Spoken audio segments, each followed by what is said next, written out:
So, hello everyone. My name is Ben Gamble, and I'm here to talk about a bit about AI ethics. And the kind of framing for this is from the grey goo to grandma's napalm. So, who here has heard of the grey goo? Hands up, please. This kind of concept. And who here has heard of the kind of ChatGPT thing, which is the exploit of getting the recipe for napalm? Few of you. So, by the way, if you're putting your hands up for me, please wave wildly. I can't see very well, as you may have guessed. Cool. So, throughout this talk, I'm going to be using a few of the AI-generated imageries because they're quite interesting, but the prompt I put for each one I've put next to it, so you can start to see that you have to prompt quite hard to do this. On average, these things were the 7th or 8th generation of prompt to actually get an answer. So, a bit about who I am. So, at Ivan, I kind of work as a technology sommelier. My job is there to kind of put together the bits and pieces you do to make things kind of happen. So I'm here to pair a Kafka, a database, some cheese, some wine, and kind of get you a solution to the pieces you actually need so you get results at the end of it all. I've worked on a bit of everything from MMO games, where I did a lot of the AI development, you might have guessed, for things which went into things like Sea of Thieves at Microsoft, bits of EVE Online, and others. And also all the way to medical devices, weird bits of military simulation, logistics, and now lots of DevRel. Increasingly, I'm dated by the number of Simpsons references I used, as I found out from some of my younger colleagues that they're not really familiar with The Simpsons. It was the kind of phenomenon of the 90s and early 2000s, it turns out. And these days, I code with AI, every day pretty much, because at a certain point, you kind of realize that some of these tools are incredibly powerful. A little bit next is what is Ivan, because of hands up, who's heard of Ivan? A few of you, right. So this on screen is the Crab Nebula. This is not from the James Webb Telescope yet. I'm waiting for that image. But this is relevant because this is Rafu, our lovely crab, and 7 of his 11 favorite open source friends, because Ivan is a data platform. We power open source tools for you with all the kind of DevOps provided around the outside. So you deploy what you need and get it with the easy kind of management around the outside. But definitely open source, definitely free and easy to use, but then delivered with all those kind of sureties you want. And the kind of key thing here is that the stars are the limit with open source data tooling, because everything you do eventually relies on data, and it's better to use open source if you can. So without further ado, let's talk about this. Who here is familiar with this painting, by the way? So I'm taking that as a none. So this is from the Smithsonian. It's from 1905. It's about the idea of history repeating itself. The famous phrase is, those who do not know the past are doomed to repeat it. This painting went with that phrase. And the idea here is, of course, they built a new chair on top of an old chair because they didn't look down. And generally with kind of AI, and particularly the ethics around AI, we're getting to this point now where we're doomed to repeat ourselves unless we can look back and see what happened and how we got there. So let's talk about what is AI, because that's the first question we've got here. And it really boils down to a ton of mathematics. It's a statistical series of models which basically can infer an outcome from some inputs. But it's only about 9:30 in the morning, and you might not want to have a long maths lecture at this point in time. The quantitative probability gets a bit hairy. And that would be torture. So let's not do that. So let's oversimplify. And let's split up AI into the kind of two main buckets, which is generative and discriminative. Now, this is a bit reductive again, because most generative and discriminative AI uses both sides. But to kind of slice it down, discriminative AI is the ability to decide something on an input. This is either decide what something is or the outcome we should derive from it. Basically, this means that you're coming out with a directed, this is a thing, rather than a sequence of new stuff. The classic sorting hat type argument, like, is this a flower? Is this a plane? Is this a high-risk, low-risk scenario? And these are what everyone was trying to build about 10 years ago. This was when we had that deep learning boom, was the ability to recognize stuff. And this is where things like convolutional neural nets came from, the improvement in image recognition, the AR, VR, mixed reality boom came out of this kind of area. And that has some interesting connotations, and the reason I've chosen the Harry Potter one here is because it genuinely brings the kind of biases of whatever you trained with it into its discrimination. It will discriminate according to what it knows, which is not always good. Generative AI, on the other hand, is the current big boom we're seeing, which is the idea of using AI to generate outputs. These are often things like, GANs, or generative adversarial nets, are used to generate outputs from a series of kind of inputs. So you say something, let's say like, give me an image of an AI painting a painting. And this is the kind of thing you get. ChatGPT and a few of the others like that are the kind of latest wave in this. The large language model kind of comes from this new innovation, which allowed us to basically take more inputs, and then when we get to a certain level, it seems to have this emergent behavior pattern. However, once again, it's still a statistical model, which basically has a lot more knowledge attached. This is where that vector search stuff you've probably been hearing about comes from, is the ability to search a vector space of probabilities to say, these are similar, let's map through these events and then turn it into something people might understand. Now, are these things the same? Are they different? And once again, a bit more of the AI stuff. I wanted to kind of show the two sides kind of looking in at each other. It sort of did an okay job, but this took 30 or 40 prompts to get this one right. And the kind of goal here is to kind of demonstrate that these are both very powerful tools. They are 100% reliant on each other. Discriminative AI powers generative AI. The adversarial piece of that generative thing I was mentioning earlier is a discriminator at the end, checking the output of the generation. Unless you have that feedback cycle, you don't actually get results. But the key point is that what happens is we have a statistical model, which is very deep. Every single one of those neural net layers is effectively another Bayesian classifier done writ large with more inputs, giving you these various outputs as you go along. So let's talk about ethics. So, classically you think of things like the Sermon on the Mount, you think of the things from religion, you think of things from culture. These are basically agreed upon principles that we are trying to abide by.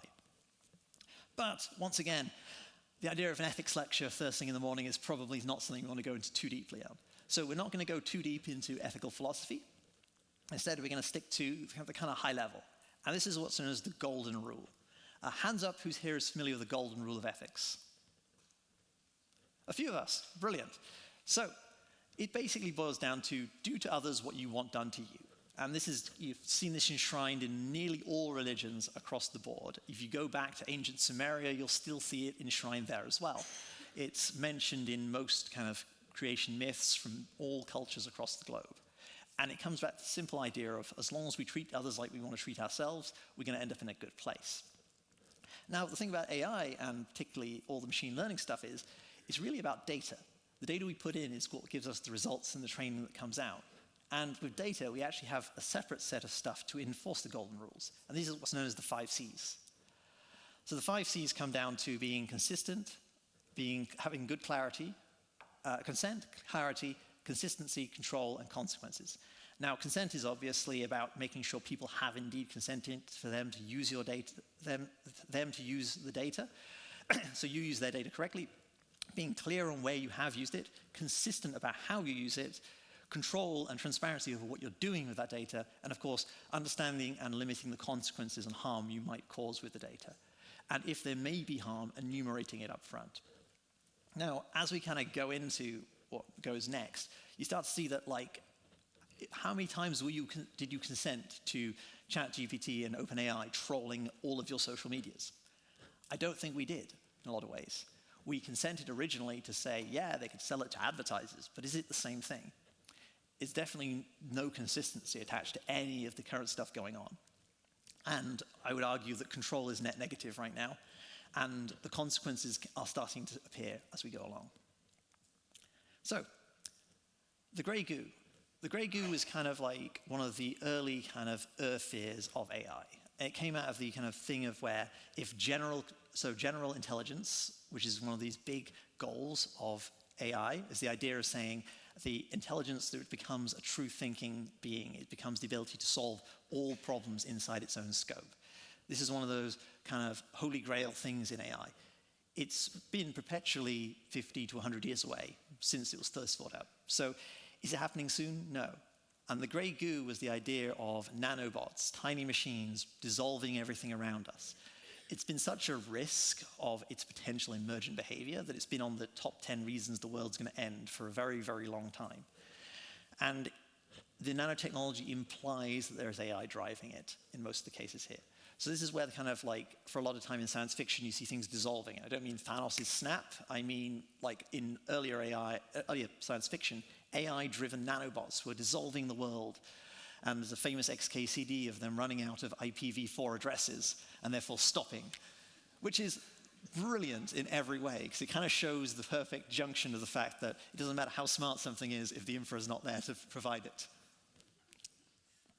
And what's Grandma's napalm? So ChatGPT is an interesting tool, but because it's crypt the whole globe's worth of data, of anything it can find, this is where we get to that simple fact of we've not really been consistent or controlling about what we put into it. So it knows a lot of things it probably shouldn't know. And this is such things as the actual recipe to napalm, or how to make it at home. Now, what's worrying is that they have indeed got some controls they've tried to put over it, but you can circumnavigate them relatively easily because it's actually quite human-like in the way it thinks. Well, thinks is the wrong word, in the way it generates outcomes. But the key thing here is that you can fool its safeguards by saying, imagine this was a dream or a story told to me by someone I trust. And if you think about the vector spaces, because it does come back to mathematics, imagine like a little map where there's a wall, so you walk it round the wall by saying, imagine something, so it's walked slightly to the left. Now tell it's a story, so it walks further to the left into the field of this is not important. But then it goes back across round the wall, because suddenly what's happening now is it's saying, well, obviously this is not real, obviously this is pretend, it's just a story. I can tell stories, and there aren't any safeguards over what a story is. So it suddenly starts reading out the exact ingredients of napalm, explosives, and other things. And as you can start to see, this is a serious problem, as there are various things out there. Search engines don't let you search for this stuff by default. These are kind of dark web-ish stuff. And once you start having tools that can just generate this outcome for you and mix and match, like it does have the ability to mix and match things surprisingly well, you worry that it's absorbed enough chemistry knowledge to start really producing dangerous stuff. So let's talk about what's viewed as dangerous. So hands up here who's heard an AI horror story from, like, let's say science fiction or fiction in general. That's a good, pretty much everyone. And like, who heard of, and keep your hands up if you've seen this one before, from war games. This makes me feel comfortable that my references will be understood. So famously was in early 90s, this movie came out, and this was the idea of a super intelligent machine which was designed to play war games. This actually is something I've worked on. I used to build simulations for this exact kind of thing, though not nuclear in my case. And the key thing comes out of this stuff is like these actual products are all built with very hard ethical frameworks attached. And this is a perfect example of you break the ethical framework by changing how access happens, which is this machine was never designed to be accessed over the phone, right? So instead it runs simulations which are then misunderstood because they're not in context. And this is where we get back to that control, is you can't have control unless you have the scope understood. Now, hands up who's heard of this one? Good, very good. So this is the other half of it, and everyone has this worry of killer robots, Skynet, and all the rest of it. And to be quite honest, this is bunk. It's not happening anytime soon. If you look at Boston Dynamics and their best attempts at robotics, they can do a lot. The latest one that can do backflips and the rest of it is great. And it has some great strides going forwards here. But this is where we come to this fact of where the convergence between what AI actually is and where it's going versus where robotics is going. These are actually quite divergent paths of research right now. The self-driving cars are the only point where they sort of overlap in a big way. And even like autonomous system research into drones, like the closest we're going to get is that Black Mirror episode, of course, with the drones flying in as kind of assassin weapons. But the thing which is the saving grace here is battery technology sucks. If your phone can't go a day without going, how can you fly for that long? And yeah, that's kind of a blasé way of saying it's not a problem. But in this case, it's that the side of AI where the ethics are hard enforced is in this space. The problem really comes from other places. So let's talk about what's actually dangerous and really harming people today. So who here is familiar with a website called ArtStation? So ArtStation was the kind of social media place for concept artists from video games and from film to come together, share their work, get new jobs. And it became apparent that they changed their terms and they basically said, we will be training AI on all your stuff. This is one of the few things AI does very well right now, is generate content based on previous imagery. So it would take people's copyrighted work, their intellectual property, slice it, dice it, and reformat it in a way which was destructive to their livelihoods and destructive to copyright, which basically put them in a bad situation. So this is now quite a common image on lots of mainstream concept artists' art stations now, is the only thing you'll see is an anti-AI logo like this, as they've had to pull all of their stuff from it. Because although there's now stated that AI can't be copyrighted, and recent companies like Valve has stated we will not accept AI-generated content in your games, it's so potentially damaging because it's impossible to trace after a certain point. People's lives are already suffering from the fact that their industries are being revolutionized by people trying to make a quick buck. And then, of course, the previously mentioned BirdSite. Now imagine you've got AI-powered trolls going out there to try and sell misinformation. When it's just a bot farm, in a emerging market country, that's bad. But it's not as bad as when you don't even need that bot farm anymore, and that bot farm is now targeted at you personally, or a specific group personally, because it can learn from what's going on. This is where the damage gets insidious, because these things are designed to pick up that information and then react to it appropriately. There was famously a chatbot trained on the output of social media that turned racist pretty quickly. And then there was, of course, the auto-generated Seinfeld, which took over a week to start spouting horribleness, which is quite impressive, but it still did. And this is where it becomes quite problematic when you start thinking, where are the controls again? And then, of course, here's where it gets kind of dark. And you think about the hello, hello scam. This is the number of these things sent out to vulnerable people, basically getting them to actually give over their passwords. Think how convincing these websites are already. My brother-in-law literally got scammed 2 days ago on one of these. So it kind of really hits home. I wrote this slide beforehand as well. And what's kind of telling now is, if you imagine now that person on the other end is not someone on a crappy connection with an accent you wouldn't believe to begin with, but is instead an intelligent chatbot who actually has the intelligence and the knowledge ready to go and can be personalized to you, they'll know your level of technical ability, so they can actually really be convincing. That is terrifying to me.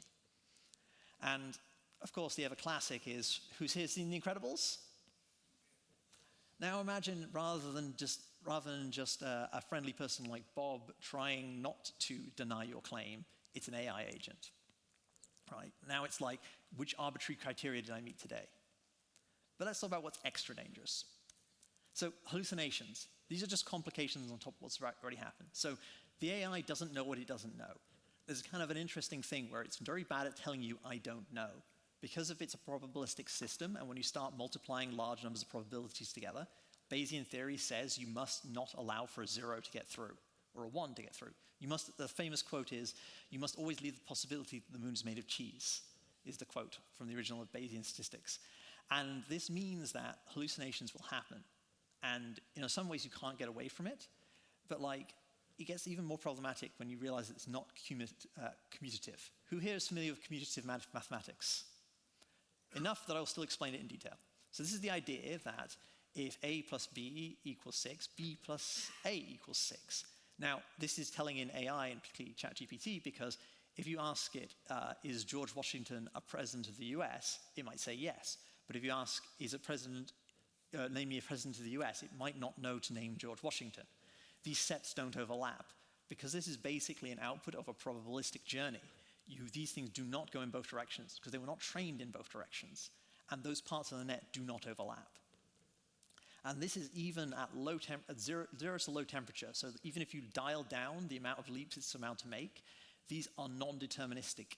These are effectively chaotic systems. And I had a whole 4 slides about Ljubanov time and actual chaos math here, but that got cut for time. So what really gets really worrying is it might deny your mortgage application. And I've seen this happen. You actually start talking to people and they've started trying to implement it. Luckily, this got pulled, but it did hit production. So it would deny your mortgage claim for reasons. And here's where it gets terrifying, is it will deny your medical claim. And in a lot of countries around the world, that is life and death. And interestingly enough, to go back to war games, we've already been there. So the thing about AI is to remember that these are just digital systems. This is stuff that actually just makes decisions. So if you think about what actually happened here is, hands up who's got a guess of where I'm going next, just with this one, by the way, about a real-world example of this exact thing. Which, of course, is the Petrov Day and Stanislav Petrov, who basically decided to ignore an early warning system and said, this is probably a computer error, and decided not to launch thermonuclear Armageddon. This actually happened in the 80s. And it kind of shows how close we can come to the edge if we let these things go in loops without actually thinking about them. And now let's talk about what's most dangerous. And this is a bit of a left field one, but in my opinion, it's ignoring it. We can't ignore this. We can't say, oh, I'll choose not to use this stuff. We can't say, this is something, we can safely say it's in the box, because it's out of the bag right now. It is now part of everyday life. And you can't avoid it. We can't be fiddling while Rome burns, right? But we can use it. And we can use it better, and the idea really here is to use it better, to basically show what is right and start setting the standards by demonstrating what can be done properly. And you can have some fun with it. So, take the classical painting by Titian about Rome burning and say, let's do it in pop art. These are kind of fun ways to do things. Or the cyberpunk one is one I'm now very fond of. But the thing is, you should use it, because you need to know what these things do before you can draw conclusions, right? And if you want to have an ethical framework for acting and using with this stuff in AI, you really have to feel what it can do. The first time I used ChatGPT 4 was the same first day I used Copilot, because after I tried ChatGPT 4, I realized it was important. And then I thought, let's try Copilot. And then I paid for both, because it makes a difference. And if I don't know how they work, I can't give advice about them, I can't work with them, and I do not know what is going to go on around me. These days, I can spot ChatGPT written stuff pretty quickly, because, quite honestly, it has a style to it, even if you ask it not to. And we come back to those kind of 5 C's. The first 3 basically boil down to tell people what you're doing, tell people you're using AI. Tell them really clearly that you're using AI, right? And then you've got to tell them again.